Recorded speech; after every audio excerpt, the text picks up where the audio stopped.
Let's talk about some books. So, welcome back, everybody. First of all, thank you for all the support for the first couple of videos. It is a journey, it is growth, and I am learning on what works for me, what I can do better, what works best for you guys, so you guys can enjoy what you guys are watching. But today's episode is going to be a smidge different, and that is because we're dealing with an award winner. May I present Flesh, the 2025 Booker Prize winner. Now, the way this is going to work is I got a little something special for the little second segment of the video. But for the first part, I'm just going to go over basically my honest opinion of this book, right? So, the reason I picked this book up is obvious. It won the Booker Prize. So, if you don't know by now, I do work in the book industry. So, I do have access to all these books, and that's why this copy looks like this, because this was actually a proof copy, pre-release, that they do give out to book retailers and book suppliers, etc., to say, listen, this book is going to be amazing, and maybe you want to read it, you want to get ahead of the curve, you want to see if it's that amazing to have in the retail spaces, etc. And just a little tidbit for you guys on top of that, you can always tell because it always has the month and the year when the book is coming out. So a lot of the times proofs and stuff like this circulate among the book industry before coming out, a good couple of months or about a year-ish sometimes even, before it actually hits the shelves. So my friend had this proof, so I thought, let me read it, let me see how this book won the prize, and really kind of gauge like what the prize is about. I've been fortunate enough to know a couple of titles, but this would be the first one that's actually won it that I've actually read. I've known a few that have already won it, but I haven't read any of them.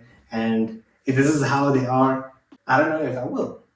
But before we get into it, let's talk about this. So this book is essentially a carbon copy of a person's life, like a one-to-one reality version of Istaván. I do apologize if I messed the name up because it is of a Hungarian origin. So essentially, this is like a life telling of this man's story and how it goes from being a kid that is slightly, antisocial, introverted. He's not really friendly with anybody. He spends majority of his time around adults. You get to see his experiences when he's at home. What one decision in his or one choice he decides to make drastically alters his entire life, as many of us do face every single day. How he goes from there. How he enters the military, how he moves, how he finds jobs in the security industry, how he eventually marries. How he loses everything, and then eventually he finds himself back in Hungary. But it's a very realistic book. And I say that because it's like carbon copy of life. So Istaván is this kid that we follow that lives in some Hungary village. They don't give any details, and this book isn't really detail orientated.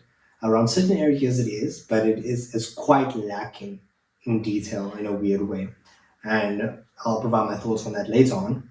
But basically, we see that he's exposed to things that kids really should not see, adult content. He becomes rather isolated. He is very good at school, but he becomes isolated. The friends that he does have, he kind of loses, relationships fade, etc. And then his mother kind of has this thing where she's like always saying that he needs to help the next door neighbor. Next door neighbor goes down to the shops, she buys things, and the husband's always working. So he helps her, and he doesn't really talk to her or anything like that. But for whatever reason, you as the reader are able to tell that basically she develops like some weird infatuation with him. Remember that he's like 13, 14, 15. It's literally the second chapter. She develops some weird infatuation with him. And you as the reader can clearly see that she's grooming him. They start doing things that, no kid at that age should be doing with an adult. This woman is like 30, 40-ish, if I remember correctly. And his life becomes, revolved around that because he doesn't know any better. He doesn't have friends. And, he is already exposed to like adult content like that. And so he falls for her because he thinks this is what love is. She obviously doesn't want to continue it once she realizes that, hey, this kid is actually in love with me, and he can't stomach that. And obviously, this is like too many ingredients in the pot, and then eventually the pot is gonna like what's gonna come out in the result is not gonna be so appetizing, you know?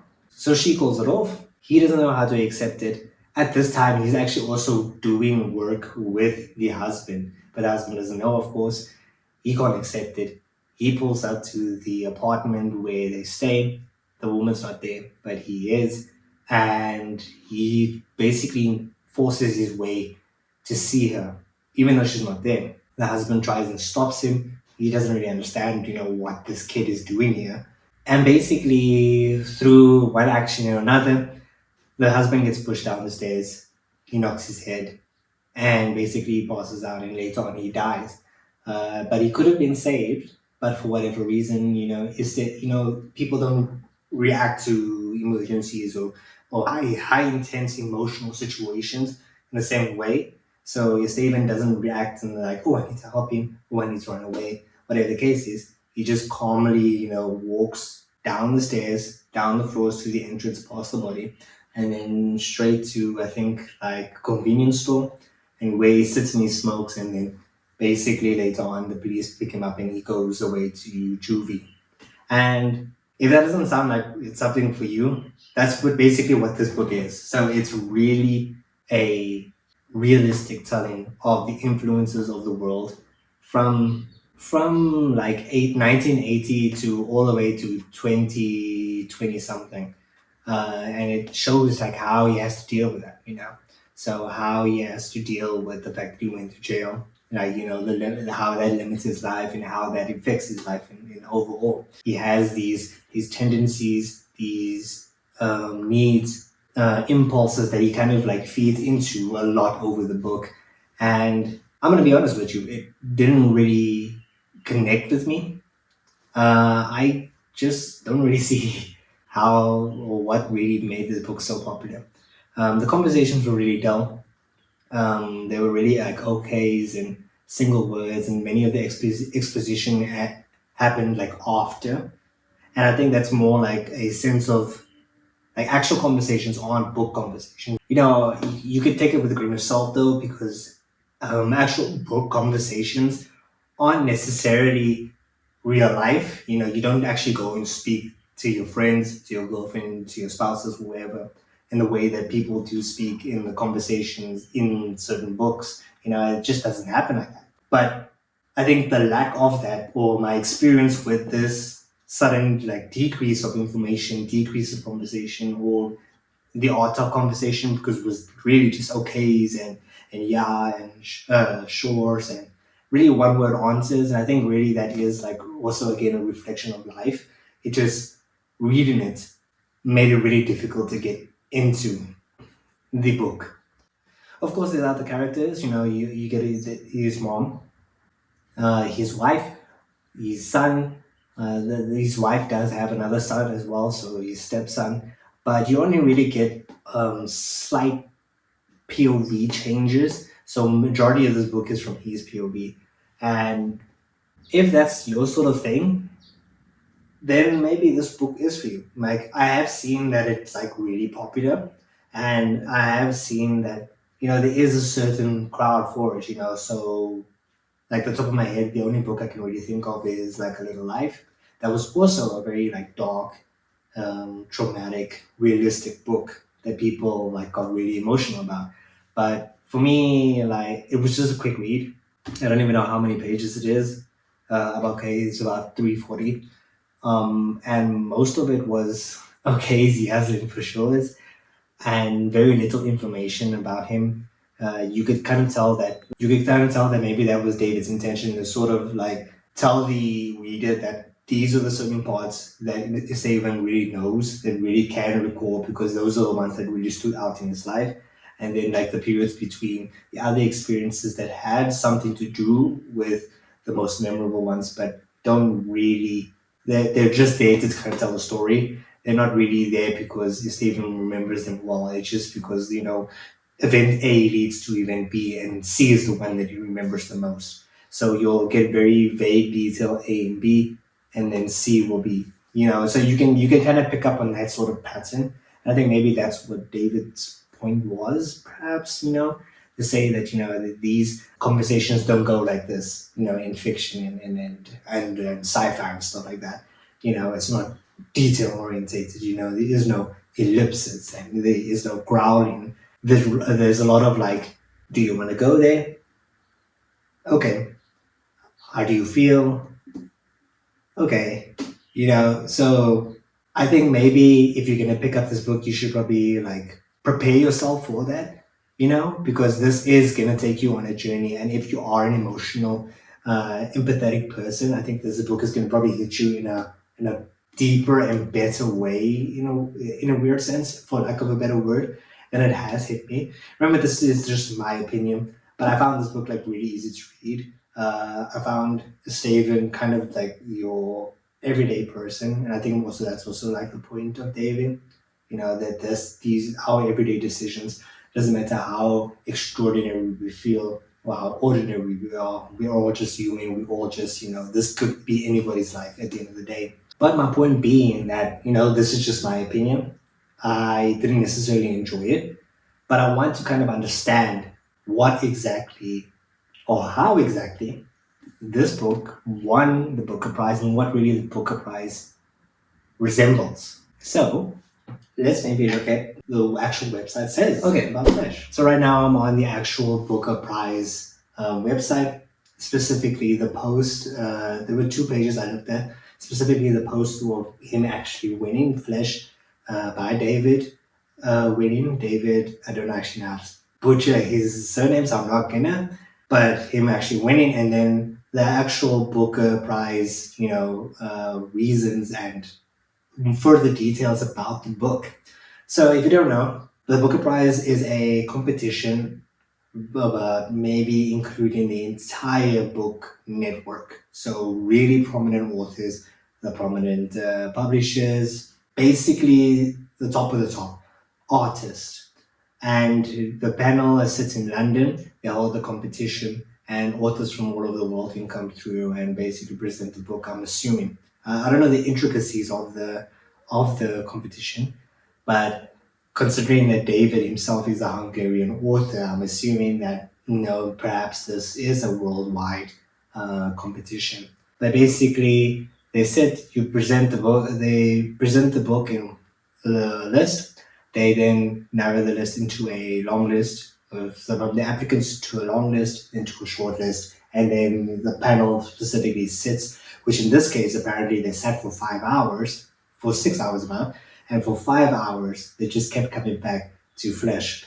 So eventually the winner gets a cash prize as well as a trophy from the previous year, handed to them from the previous year's winner. And it's more than just a story. So I'm going to read a little bit of the extract from the details about Flesh and really with the thoughts behind why it won. And you can kind of see that I kind of gleaned some of this, but maybe from my position, in my perspective, I didn't really appreciate it to the point that these judges and these panelists did.